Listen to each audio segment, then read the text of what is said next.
Assalamualaikum warahmatullahi wabarakatuh. Alhamdulillahirabbil alamin. Wassalatu wassalamu ala asyrafil anbiya'i wal mursalin sayyidina wa maulana Muhammadin wa ala alihi wa ashabihi ajma'in, amma ba'du. Wa qad qala Allah ta'ala fil Qur'anil Karim wa huwa asdaqul qailin. Bismillahirrahmanirrahim. Qala rabbi habli min ladunka dzurriyyatan thayyibah innaka sami'ud du'a. Shadaqallahul azim wa sadaqa rasuluhun nabiyul habibul karim wa nahnu ala dzalika minasyahidin walhamdulillahi rabbil alamin. Bapak, Ibu guru serta anak-anakku sekalian, yang mudah-mudahan di hari ini kita semua dalam lindungan Allah Subhanahu wa taala.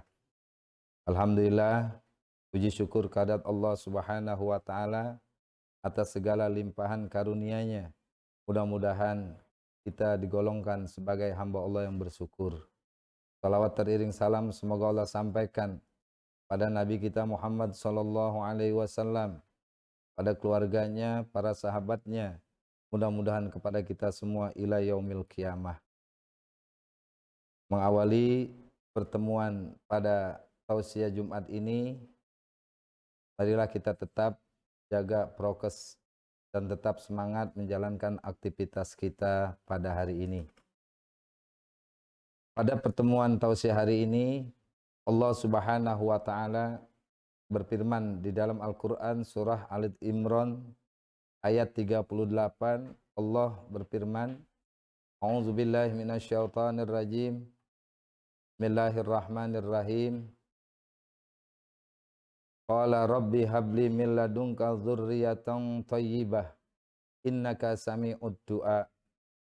Dalam ayat ini dijelaskan bahwa Nabiullah Zakaria alaihi salam, beliau memanjatkan doa pada Allah Subhanahu wa taala agar kiranya beliau diberikan keturunan atau anak cucu serta generasi yang thayyibah atau yang baik atau yang soleh dan solihah. Maka ayat ini ketika Nabi Zakaria berdoa kepada Allah Subhanahu wa taala, beliau berdoa bukan meminta harta duniawi atau kekayaan, tapi yang ia inginkan adalah bagaimana Allah mengkaruniai kepadanya keturunan yang soleh dan solihah. Rabbi habli min ladunka dzurriyyatan thayyibah. Ya Allah, ya Rabb, ya Tuhanku, anugerahkanlah kepadaku keturunan yang baik, generasi yang soleh dan solihah, yang dapat melanjutkan cita-citaku, meneruskan perjuangan dakwah agamaku pada umatku. Innaka sami'ud du'a. Sesungguhnya Engkau ya Allah maha mendengar segala doa yang disampaikan dari hamba-hamba-Mu.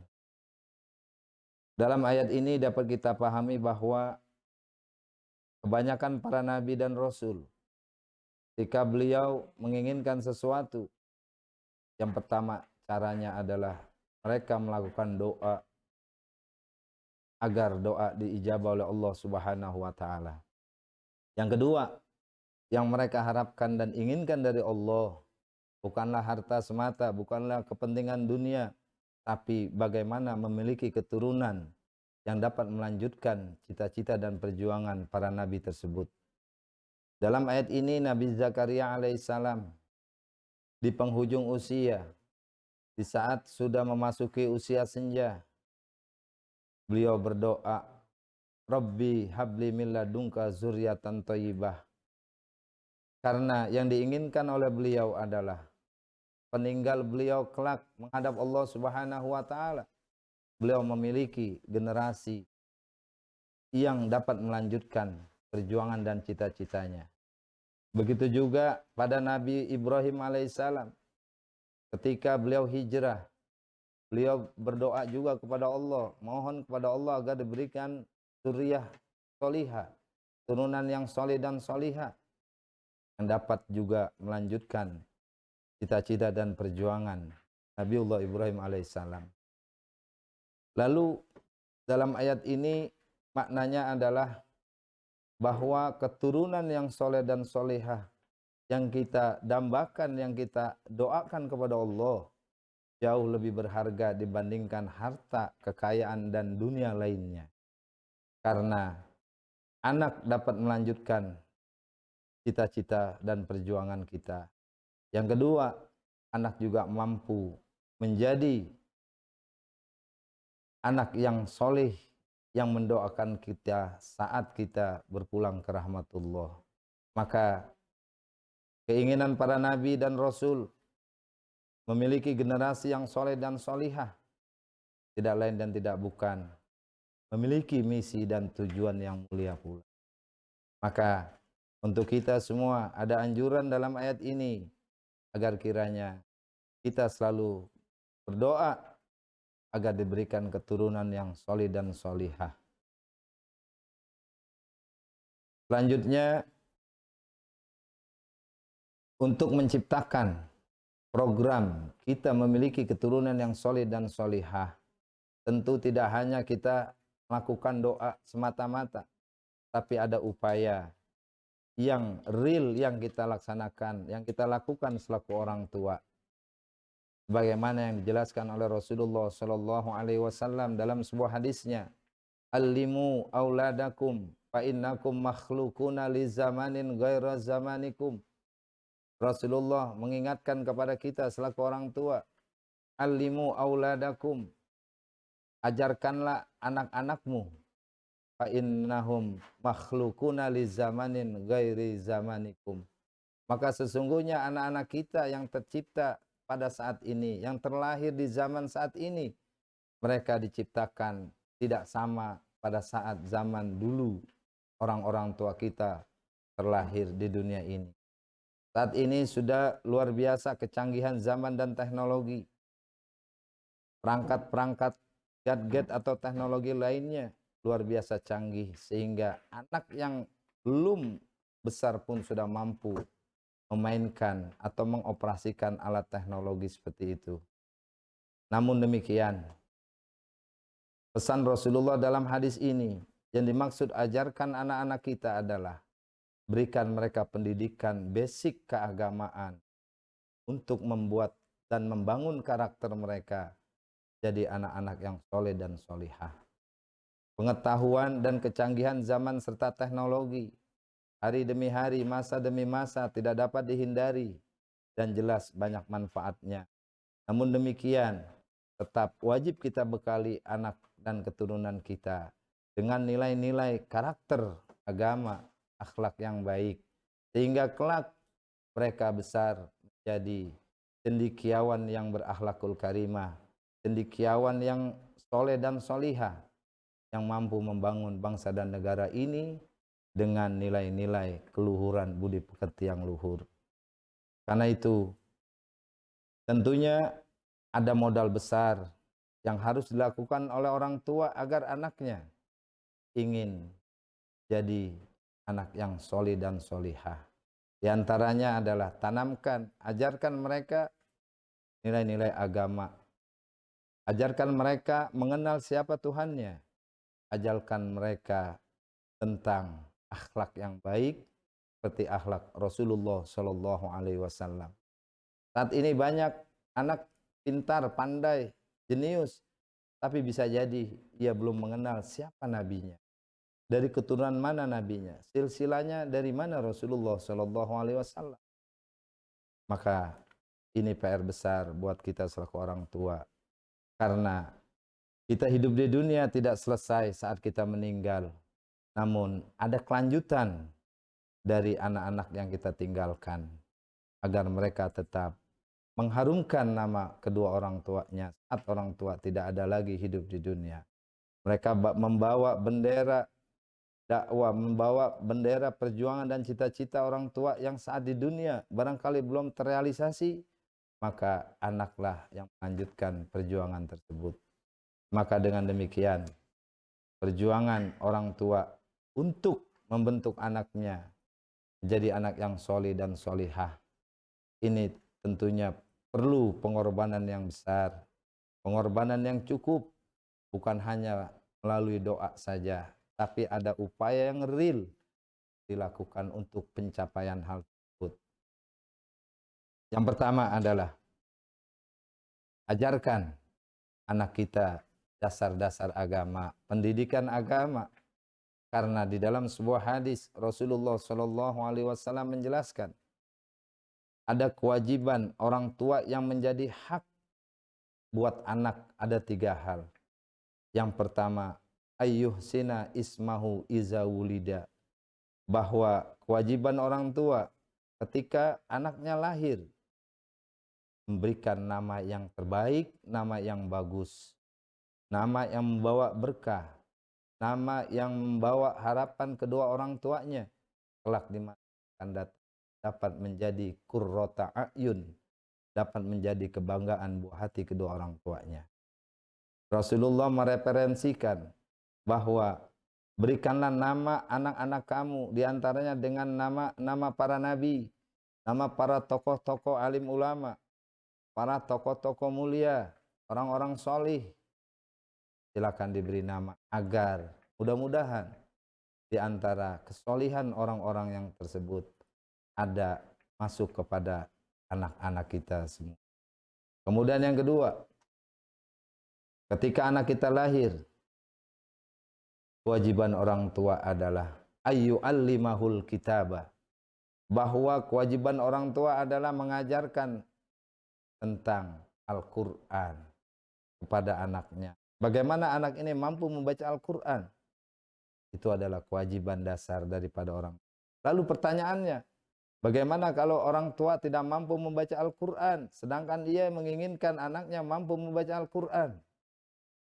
Didiklah dia di sebuah pendidikan Al-Quran, biayai pendidikan tersebut. Maka kalau orang tua menginginkan anaknya mampu dan pandai menjadi seorang pembaca Al-Quran, tapi tidak ada dukungan, bahkan support dari kedua orang tuanya dalam pembiayaan tersebut, maka ini hanyalah sia-sia belaka. Maka ketika anak kita, keturunan kita, dengan hasil didikan kita atau dengan hasil pembiayaan orang tua terhadap anaknya sehingga mampu membaca Al-Quran dengan baik, dengan benar, maka setiap huruf yang ia baca daripada Al-Quran, maka pahalanya akan mengalir secara langsung untuk kedua orang tuanya. Maka dengan demikian, investasi untuk kita didik anak kita menjadi amal soleh adalah investasi yang terbesar di dunia ini. Maka ketika anak kita menjadi anak soleh di akhirat kelak, kita telah menikmati hasil pahala dari kebaikan-kebaikan yang mereka kerjakan selama di dunia. Maka kewajiban yang ketiga, agar anak kita menjadi anak yang soleh, kewajiban orang tua adalah pada saat usianya nanti cukup, kewajiban orang tua adalah mencarikan jodoh, bahkan mengawinkan anaknya tersebut sesuai yang ditentukan. Maksudnya adalah proses juga yang ketiga.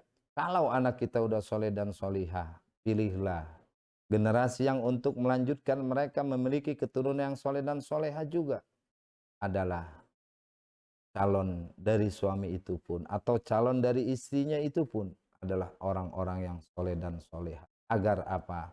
Agar lebih mudah terbentuk keluarga solih dan solihah.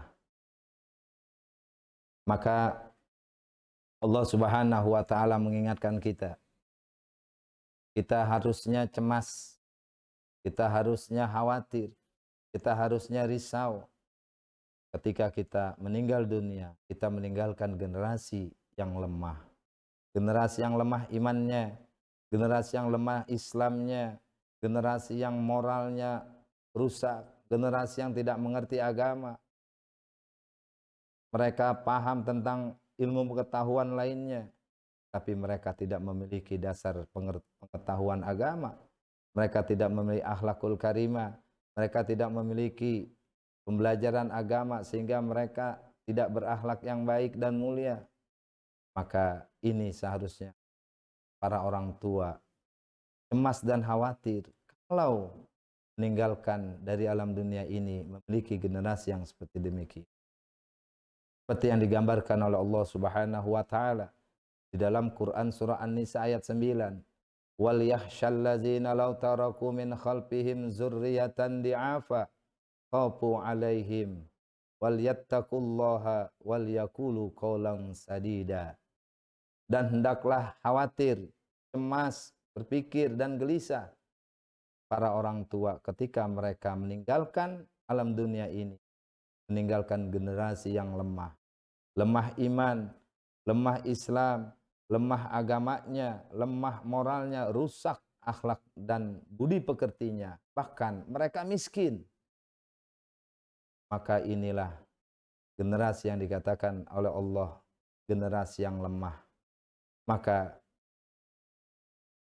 orang tua yang meninggalkan generasi yang seperti demikian, maka hendaklah dari saat ini memikirkan jangan sampai generasinya menjadi generasi yang lemah yang digambarkan oleh Allah Subhanahu wa taala dalam ayat ini. Maka mudah-mudahan apa yang disampaikan pada tausiah Jumat hari ini memberikan inspirasi buat kita semua. Selaku orang tua yang memiliki peserta didik, yang memiliki anak yang bakal melanjutkan generasi, kita, perjuangan kita, bekali mereka dari sedini mungkin prioritas pendidikan agama yang menjadi dasar pondasi mereka menghadapi zaman globalisasi, bahkan zaman yang akan datang yang serba canggih. Pengetahuan harus dikejar, kecanggihan teknologi harus diikuti, globalisasi tidak mungkin dihindari, tapi bekali mereka dengan iman, dengan nilai-nilai agama yang kuat.